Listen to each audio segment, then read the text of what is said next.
ನಮಸ್ತೆ ಎಲ್ರಿಗೂ, ಹೇಗಿದ್ದೀರಾ? Welcome to Preethi channel. ಬನ್ನಿ, ಇವತ್ತು ನಾವು ತೊಗರಿಕಾಯಿ ಹುಳಿ ಮಾಡೋದು ಹೇಗೆ ನೋಡ್ಕೊಳ್ಳೋಣ.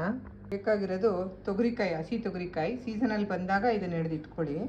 ಅದಕ್ಕೆ ರುಚಿಗೆ ತಕ್ಕಷ್ಟು ಉಪ್ಪು, ಬೇಳೆ ಸಾಂಬಾರು ಪುಡಿ, ಹುಣಸೆ ಹಣ್ಣು, ಒಗ್ಗರಣೆಗೆ ಕರಿಬೇವು, ಸಾಸಿವೆ, ಎಣ್ಣೆ ಇಟ್ಕೊಳ್ಳೋಣ. ಇದಿಷ್ಟು ರುಬ್ಕೊಳ್ಳಿ. ಕಾಯಿ, ಈರುಳ್ಳಿ, ಟೊಮೊಟೊ, ಬೆಳ್ಳುಳ್ಳಿ ನೋಡಿ. ನಾನೀಗ ಇದನ್ನು ರುಬ್ಕೊಂಡಿದ್ದೀನಿ. ಗ್ಯಾಸ್ ಮೇಲೆ ಕುಕ್ಕರ್ ಇಟ್ಕೊಂಡಿದ್ದೀನಿ. ಒಗ್ಗರಣೆ ಮಾಡೋಣ. 10 ನಿಮಿಷಕ್ಕೆ ಆಗೋಗುತ್ತೆ ಇದು ಸಾಂಬಾರು. ಎಣ್ಣೆ ಒಂದು ಸ್ವಲ್ಪ ಕಾಯಿಲಿ. ಅದಕ್ಕೆ ಒಗ್ಗರಣೆಗೆ ಸಾಸಿವೆ, ಒಂದೇ ಒಂದು ಈರುಳ್ಳಿ, ಆಲೂಗಡ್ಡೆ ಬದನೆಕಾಯಿ ಹಾಕೋತಾರೆ. ನಾನು ಅದು ಹಾಕಲ್ಲ, ಅಲರ್ಜಿ ಆಗುತ್ತೆ ಅಂತ, ವಾಯಿ ಹಿಡ್ಕೊಳ್ಳುತ್ತೆ ಅಂತ. ನೀವು ಅದನ್ನು ಹಾಕ್ಕೊಳ್ಳಿ, ಬೇಕಿದ್ರೆ ಆಪ್ಷನಲ್. ಅದು ಹಾಕಿಲ್ಲ ಅಂದರೆ ತೊಗರಿಕಾಯಿ ಹುಳಿ ಚೆನ್ನಾಗೇ ಇರುತ್ತೆ. ಸಾಸಿವೆ ಹಾಕ್ತಾಯಿದ್ದೀನಿ.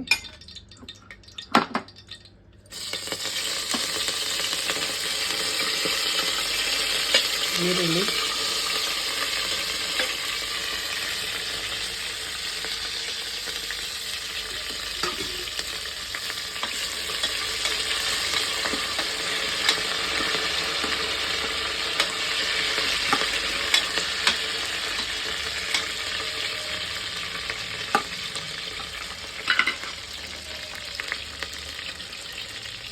ಈಗ ತೊಗರಿಕಾಯಿ ಹಾಕ್ತಾಯಿದ್ದೀನಿ.